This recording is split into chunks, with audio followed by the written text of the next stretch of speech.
क्या लगता है कि ये दबाव की राजनीति हो गई है क्या? जो बिल्कुल, मेरा आवाज जो तोड़ा गया है राजनीति से प्रेरित होकर, मुझे कोई मौका नहीं था। ये तालाब की भूमि नहीं थी, ये भूमि संक्रमणी थी। एक एसडीएम साहब आए थे शिवदयाल जी, उनने इसे खारिज कर दी। उसके बाद ये तालाब में दर्ज कर दी गई है।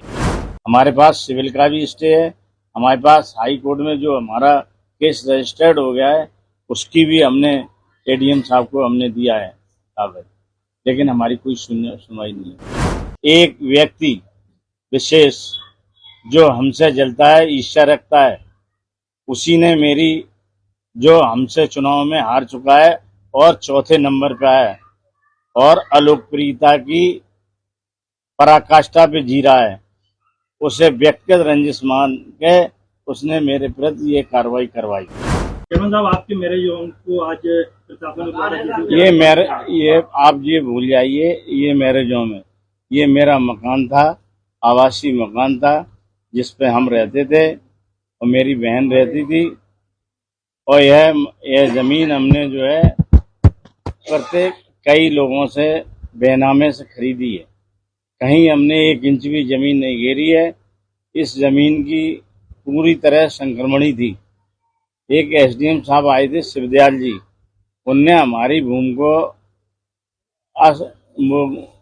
असंक्रमणी कर दिया, जबकि जमीन संक्रमणी है। यह जमीन पहले तुलजाराम की थी, तुलजाराम के बाद उनके बेटे सूबेदार के पास आई, सूबेदार के पास से जो है ये आई है राम दुलारे के पास, राम दुलारे के पास आई है और कई लोगों के पास। उसके बावजूद भी ये तहसील में से हमसे खारिज हुई।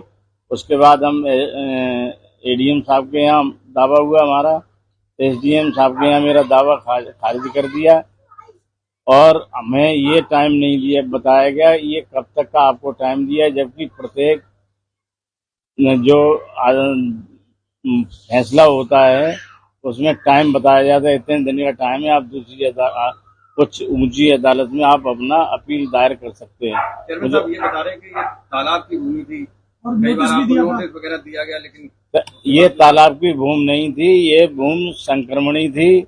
एक एसडीएम साहब आए थे शिवदयाल जी, उनने इसे खारिज कर दी।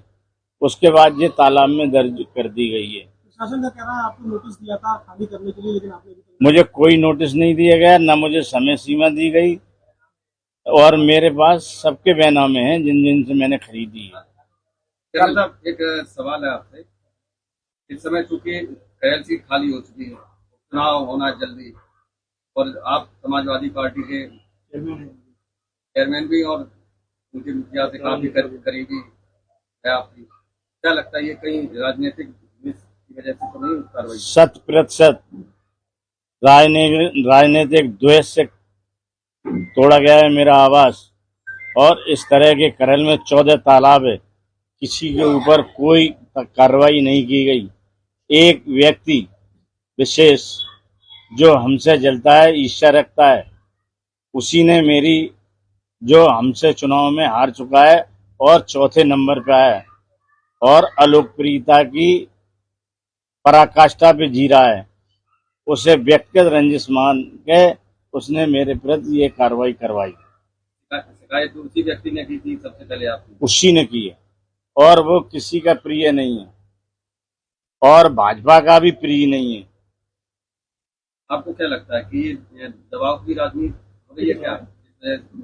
बिल्कुल, मेरा आवाज जो तोड़ा गया है राजनीति से प्रेरित होकर तोड़ा गया है, मुझे कोई मौका नहीं दिया। हमारे पास सिविल का भी स्टे है, हमारे पास हाई कोर्ट में जो हमारा केस रजिस्टर्ड हो गया है उसकी भी हमने एडीएम साहब को हमने दिया है कागज, लेकिन हमारी कोई सुनवाई नहीं होती। ऐसा होना चाहिए जो पिछले मुकदमे जो है छुपाने के लिए दबाव की राजनीति कर रहा है। दबाव की राजनीति तो कर ही रहा है। हाँ, अच्छा ये बताओ, आज हमसे उससे लड़ाई हुई, हमारा कोई मतलब नहीं, हमसे कहता है राजीनामा करवा दो, हम किसी दूसरे का राजीनामा हम कैसे करवा देंगे? और उसके ऊपर तो 10 मुकदमे हैं, उसके पूरे परिवार के ऊपर मुकदमे हैं। देश दुनिया की ताज़ा तरीन खबरों से रूबरू होने के लिए सब्सक्राइब कीजिए आपका अपना चैनल NDTV भारत।